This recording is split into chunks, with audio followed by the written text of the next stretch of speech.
ಕಡೆನೂ ಕೂಡ different types of machines ಇದ್ದಾವೆ. ನಮ್ಮಲ್ಲಿ ಫ್ರೆಸನೆಟ್ 8S ಮಿಷಿನ್ ನಾವು ಯೂಸ್ ಮಾಡ್ತಾ ಇದ್ವಿ. Because of that friendly use ಇದು ಈ ಮಿಷಿನ್. ಏನಕ್ಕೆ ಅಂತಂದ್ರೆ less complaints of the problems, ಏನೇ ಕಂಪ್ಲೇಂಟ್ಸ್ ಇದ್ರು ಅದನ್ನೇ ಸಾಲ್ವ್ ಮಾಡ್ಕೊಡುತ್ತೆ ಆಟೋಮೆಟಿಕ್ಲಿ. ಸೊ ಅದರಿಂದ ಎಲ್ಲ ಪ್ರಿಫರ್ ಮಾಡೋದು ಫ್ರೆಸ್ನೆಸ್ ಮಿಷಿನ್ಸ್. ಸೊ ಇದರಲ್ಲಿ ನಮಗೆ 3 ಪಾರ್ಟ್ಸ್ ಬರ್ತದೆ. ಒಂದು ಮಾನಿಟರ್ಸ್, ಮತ್ತೆ ಎಕ್ಸ್ಟ್ರಾ ಕಾರ್ಪೊರಲ್ ಬ್ಲಡ್ ಸಿಸ್ಟಮ್, ಮತ್ತೆ ಹೈಡ್ರಾಲಿಕ್ಸ್ ಅಂತ ಕರಿತೀವಿ. ಮಾನಿಟರ್ಸ್ ಅಲ್ಲಿ ಏನ್ ಮಾಡ್ತದೆ ಅಂತಂದ್ರೆ ನಮಗೆ ಡಿಸ್ಪ್ಲೇ ಆಫ್ ಮಾನಿಟರ್ ಇರ್ತದೆ, ಮತ್ತೆ display of the manual display ಇಂದ ಪ್ರಾಬ್ಲಮ್ಸ್ ಏನೇನೋ ಆಗಿದ್ರೆ ಅದದ್ದು ತೋರಿಸ್ತಾ ಇರ್ತದೆ. ಅಂದ್ರೆ ಅದರಲ್ಲಿ ಏನ್ ಮಾಡುತ್ತೆ, ನಿಮಗೆ ಆರ್ಟಿರಿಯಲ್ ಪ್ರೆಷರ್ ಇರ್ತದೆ, ಬಾಡಿಲಿ ಎಷ್ಟು ಆರ್ಟಿರಿಯಲ್ ಪ್ರೆಷರ್ ಹೋಗ್ತಾ ಇದೆ ಒಂದು ಕ್ಯಾನ್ಲೇಟ್ ಮಾಡಬೇಕಾದ್ರೆ, ಮತ್ತೆ ವೀನಸ್ ಪ್ರೆಷರ್ ಇರ್ತದೆ, ಮತ್ತೆ TMP ಪ್ರೆಷರ್ ಇರ್ತದೆ, ಏರ್ ಡಿಟೆಕ್ಟರ್, ಮತ್ತೆ ಬ್ಲಡ್ ಲೀಕ್.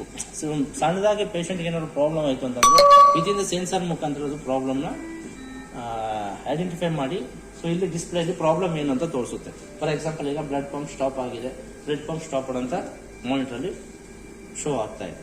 ಸೆಕೆಂಡ್ ಬಂದ್ಬಿಟ್ಟು ಇಲ್ಲೊಂದು ಕಂಡಕ್ಟಿವಿಟಿ ಅಂತಂದ್ರೆ ಆಸಿಡ್ ಮತ್ತೆ ಬೈಕಾರ್ಬ್ ಎರಡನ್ನೂ ಕೂಡ ಏನಾದ್ರು ಬ್ಯಾಲೆನ್ಸ್ ಇದ್ರೆ ಇಲ್ಲಿ ಮಾನಿಟರ್ ಮಾಡುತ್ತೆ. ಮತ್ತೆ UF ಮೆನುವಲ್ ಅಂತಂದ್ರೆ ಪೇಷಂಟ್ ಹತ್ರ ನಾವು ಎಷ್ಟು ತೆಗಿಬೇಕು ಬಾಡಿಲಿ UFನ ಅಷ್ಟು ಅದು ತೋರಿಸುತ್ತೆ. ನಾವು ಅಷ್ಟು ಸೆಟ್ ಮಾಡ್ಕೋಬಹುದು. ಫಾರ್ ಎಕ್ಸಾಂಪಲ್ 3 ಇಟ್ಟಿದ್ದೀವಿ, 4 ಅವರ್ಸು, ಪರ್ ಅವರ್ಗೆ 750 ml. ಸೊ ಈ ತರ ಅದೇ ಡಿವೈಡ್ ಮಾಡ್ಕೊಂಡು ಇದು ಮಾಡುತ್ತೆ. ಸೊ ಇಲ್ಲಿ ನಿಮಗೆ ಬಟನ್ಸ್ ಇದಾವೆ, on and off buttons, cleanings, ಮತ್ತೆ BP monitoring, test buttons, priming, restart button, mute button. So ಎಲ್ಲ ಇರ್ತದೆ. ನಿಮ್ಗೆ ಸೆಕೆಂಡ್ ಒನ್ ಬಂದ್ಬಿಟ್ಟು ಇಲ್ಲಿ ಸ್ಟಾರ್ಟ್ ಅಂಡ್ ಸ್ಟಾಪ್ ಇರ್ತದೆ. ನಿಮ್ಗೆ ಎಷ್ಟು ಸ್ಪೀಡ್ ಬೇಕು ಅಷ್ಟು ಸ್ಪೀಡ್ನ ನೀವು ಇಲ್ಲಿ ಹೈ ಮತ್ತು ಲೋ ಮಾಡ್ಕೋಬಹುದು. For example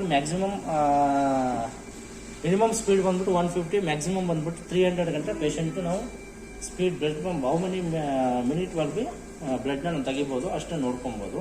this heparin pump ಅದು ಪರ್ ಮಿನಿಟ್ಗೆ ಎಷ್ಟು ml ಪುಷ್ ಆಗಬೇಕು ಅದನ್ನು ನೀವು ನೋಡ್ಕೋತೀವಿ. ಸೊ ಇದು ಮಾನಿಟರ್ ಬಂದಾಗ ನಮಗೆ 2 ಚೇಂಬರ್ ಇರ್ತದೆ. ಒಂದನ್ನು ನಾವು ರೆಪ್ರೆಸೆಂಟೇಷನ್ ಅಲ್ಲಿ ನಾವು ಯಾವ್ದು ಬೇಕು IV ಕ್ಯಾನ್ಯುಲೇಷನ್, IJV, ಕೆಥಿಟ್ರೈಸೇಷನ್ ಎಲ್ಲರೂ ಪ್ರಾಬ್ಲಮ್ ಆದಾಗ ಈ ಪ್ರೆಷರ್ ಜಾಸ್ತಿ ಆಗುತ್ತೆ.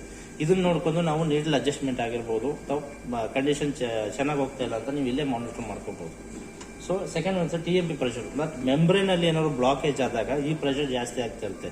ಅಂದ್ರೆ ಈ ಡಯಾಲಿಸರ್ ಯೂಸ್ ಮಾಡ್ಬೋದೋ ಬೇಡವಾ ಅಂತ ನಾವು ಈ TMP ಮೆಂಬ್ರೇನ್ ಅಲ್ಲಿ ನೋಡ್ಕೋಬಹುದು. ಮತ್ತೆ ಪೊಸಿಷನ್ ಇದೆ, this is on the normal positions. ನಿಮಗೆ ಜಾಸ್ತಿ ಆಗ್ತಿದ್ದಂಗೆ ನೀವು ಬೇಕಾದ್ರೆ ಪೊಸಿಷನ್ ಚೇಂಜ್ ಮಾಡ್ಕೊಂಡು ಅಲಾರಾಮ್ನ ಸ್ಟಾಪ್ ಮಾಡ್ಕೋಬಹುದು. So second one go to the systemic parameters. Systemic parameters ಅಲ್ಲಿ ಏನ್ ಮಾಡುತ್ತೆ, delete all the treatment parameters ಅಂತಂದ್ರೆ ಇವಾಗ ನಾವು ಏನ್ ಡಯಾಲಿಸಿಸ್ ಮಾಡಿದೀವಿ ಅದನ್ನ ಪೂರ್ತಿ ಡಿಲೀಟ್ ಮಾಡಬಹುದು. ಇದು ಮೋರ್ ದೆನ್ ಎಷ್ಟು ಅವರ್ ಓಡಿದೆ ಅದನ್ನೆಲ್ಲಾನು ಕೂಡ ನಿಮ್ಗೆ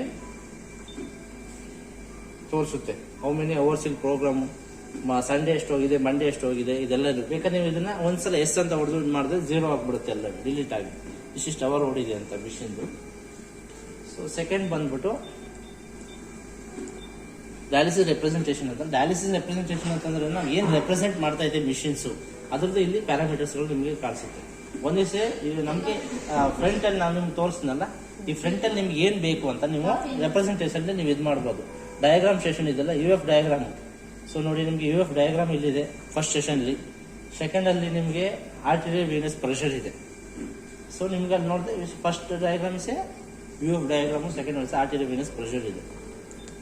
ಸೊ ನಿಮ್ಗೆ ಬೇಕು ಅಂತಂದ್ರೆ ನೀವು ಚೇಂಜ್ ಮಾಡ್ಕೋಬಹುದು. ಈಗ ಫಸ್ಟ್ ಒನ್ ಇದೆ, ಸೆಕೆಂಡ್ ಒನ್ ಇದೆ. BP ಮಾನಿಟರ್, ನಮಗೆ BP ಮಾನಿಟರ್ ಡಾಟಾ ಬೇಕು ಅಂತಂದ್ರೆ ನಿಮಗೆ ಫಾರ್ ಎಕ್ಸಾಂಪಲ್ 3 ಅಂತ ಪ್ರೆಸ್ ಮಾಡಿದ್ರೆ ನಿಮಗೆ BP ಸಿಸ್ಟೋಲಿಕ್ ಮತ್ತೆ ಡಯಾಸ್ಟೋಲಿಕ್ ಡಯಾಗ್ರಾಮ್ ಸಿಗುತ್ತೆ. ನೀವು ಕನ್ಫರ್ಮ್ ಕೊಟ್ರೆ ಸೊ ಅಲ್ಲಿ ಬಂದ್ಬಿಡುತ್ತೆ ನಿಮಗೆ ಎಷ್ಟು BP ಇದೆ ಏನಿದೆ ಅಂತ. ಇಲ್ಲಿ ಮಾನಿಟರ್ ಕೊಡ್ತೀವಿ, ಇಲ್ಲಿ BP ರೀಡ್ ಆಗುತ್ತೆ, ಅಷ್ಟು ಏನ್ ರಿಸಲ್ಟ್ ಇದೆ ಇದು ಇಲ್ಲಿ ತೋರಿಸ್ತಾ ಇರುತ್ತೆ ನಿಮಗೆ. ಹಾಗೇನೆ ಇಲ್ಲಿ ಬ್ಲಡ್ ಪಂಪ್ ಪ್ರೆಷರ್ ಹಿಸ್ಟ್ರಿ ಎಷ್ಟಿದೆ, ಫಾರ್ ಎಕ್ಸಾಂಪಲ್ 5 ಅಂತ ಕೊಟ್ಬಿಟ್ಟು ನಾವು ಇದು ಮಾಡಿದ್ರೆ ದ ಪ್ರೆಷರ್ ಸಿಸ್ಟೋಲಿಕ್ ಎಷ್ಟಿದೆ, ಡಯಾಸ್ಟೋಲಿಕ್ ಇದೆ, ಪಲ್ಸ್ ಪರ್ ಮಿನಿಟ್ ಎಷ್ಟಿದೆ, ಸೊ ಅದು ಕೂಡ ನಿಮಗೆ ತೋರಿಸುತ್ತೆ. ನಾವು ಏನ್ ರೆಪ್ರೆಸೆಂಟ್ ಮಾಡ್ತೀವಿ ಅದು ಇರ್ತದೆ. ಇದು OCM ಅಂತಂದ್ರೆ ಆನ್ಲೈನ್ ಕ್ಲಿಯರ್ ಮಾನಿಟರ್ ಅಂತ. ಸೊ ಆನ್ಲೈನ್ ಕ್ಲಿಯರ್ ಮಾನಿಟರ್ ಅಂತಂದ್ರೆ ಆ ಡಯಾಲೈಸರ್ ಎಷ್ಟು ಮಟ್ಟಿಗೆ ನಾವು ಪ್ಯೂರಿಫೈ ಆಗುತ್ತೆ. ಫಾರ್ ಎಕ್ಸಾಂಪಲ್ ಈಗ ಒಂದು ಡಯಾಲೈಸರ್ ನಾವು ಯೂಸ್ ಮಾಡೋದ್ರಿಂದ ಆ ಪೇಷಂಟ್ಗೆ ಎಷ್ಟು ಪ್ರೆಷರ್ ನಾವು ಕ್ಲಿಯರ್ ಆಗುತ್ತೆ ಅಂತ ನಾವು ಇಲ್ಲಿ ಪ್ರೀ ಬರ್ನ್ ಮತ್ತೆ ಪೋಸ್ಟ್ ಬರ್ನ್ ಬ್ಲಡ್ ಟೆಸ್ಟ್ ನೋಡ್ಕೊಂಡು ಕ್ಯಾಲ್ಕುಲೇಟ್ ಮಾಡಿ ನೋಡಬಹುದು. So second is monitor. ಇದೊಂದು extra corporeal blood system. Extra corporeal blood system ಏನಾಗುತ್ತೆ, ಒಂದು ಬ್ಲಡ್ ಪಂಪ್ ಇರ್ತದೆ, ಸಿರಿಂಜ್ ಪಂಪ್ ಇರ್ತದೆ. ಸೊ ಹೌ ಮೆನಿ ಅವರ್ಲಿ ನಾವು ಹೆಪಾರಿನ್ ಪುಷ್ ಮಾಡಬೇಕು ಅದು. ಮತ್ತೆ ವೀನಸ್ ಚೇಂಬರ್ ಅಂತ ಕರಿತೀವಿ. ಇನ್ ಕೇಸ್ ಏನಾದರೂ ಬಾಡಿಲಿ ಬಂದಂತ ಹೇರ್ ಏನಾದರೂ ಇದು ಇಲ್ಲೇ ವಿಡ್ರಾ ಮಾಡಿ ಬಾಡಿಗೆ ನಾರ್ಮಲ್ ಆಗಿ ಬ್ಲಡ್ ಕಳಿಸುತ್ತೆ. ಏನಾದ್ರು ಹೇರ್ ಬಂತು ಅಂತಂದ್ರೆ ಇದು ಟಕಾರ ಅಂತ ಲಾಕ್ ಆಗುತ್ತೆ, ಬಾಡಿಗೆ ಇದು ಮಾಡಾಕ ಹೇರ್ ಹೋಗ್ಲಿಕ್ಕೆ ಬಿಡೋದಿಲ್ಲ. ಸೊ ಇದು ಏನಾದ್ರು ಹೇರ್ ಬಂದ್ರೆ ಇದು ಟಿಂಪ್ಯಾನಿಕ್ ಮೆಂಬ್ರೇನ್ ಪ್ರೆಷರ್ ಅಂತ ಕರಿತೀವಿ. ಇದು ಸಕ್ ಮಾಡ್ತಾ ಇರುತ್ತೆ ಮಿಷಿನ್ಗೆ.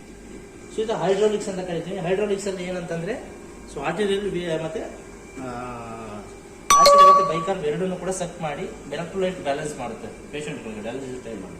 ಇದು ಬಂದ್ಬಿಟ್ಟು ಐ ಸ್ಟ್ಯಾಂಡು, ಡಯಾಲೈಸರ್ ಹೋಲ್ಡರು, ಇದಿಸ ಕಪ್ಲಿಂಗ್ಸ್.